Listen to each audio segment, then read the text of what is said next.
Moving is never easy.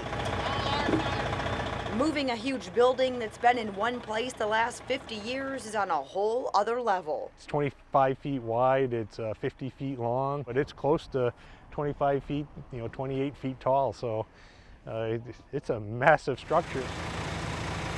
This is the Motor Lifeboat House, built in 1923 at Whitefish Point, and it's going back home.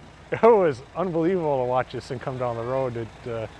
And to see it return to the place where it originally had been built, and return into an area that is designated for acknowledging the efforts of the folks of the past who actually manned these boats and went out and rescued people from shipwrecks. Jeff Mudrock is the project manager, and he says this undertaking was particularly unique. One of the biggest challenges with this building was making sure that it was structurally sound to be able to handle the move.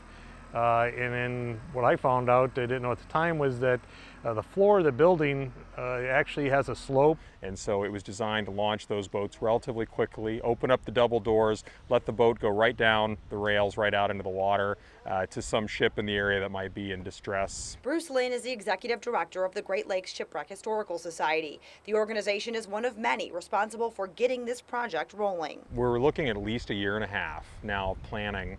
And that's the Great Lakes Shipwreck Historical Society working with the U.S. Fish and Wildlife Service, being represented by Seney National Wildlife Refuge, and then Michigan Audubon Society. And then get the State Historic Preservation Office from the state of Michigan involved, so you have a lot of people working together to make this a reality. Not to mention the actual move. Cloverland Electric was on site to make sure that the few spots were they were close, that they were ready to be able to cut that line and allow the building to be moved through it. And fortunately, we made it by the skin of our teeth underneath all of them, so it turned out good. But once it's settled, this is the first step to a lot of changes visitors will see at Whitefish Point. The exterior will look exactly like it did when it was being used in the 1920s, 30s, 40s, and 50s. But inside, much of the structure will remain the same, but we are going to have a video theater that's going to be in there, and then we'll also have event space in there as well.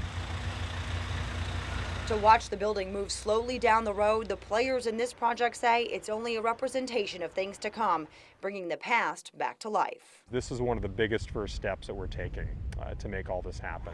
And this has been years in the making, and here we are. Things are happening. For My Great Places, I'm Michelle Dunaway.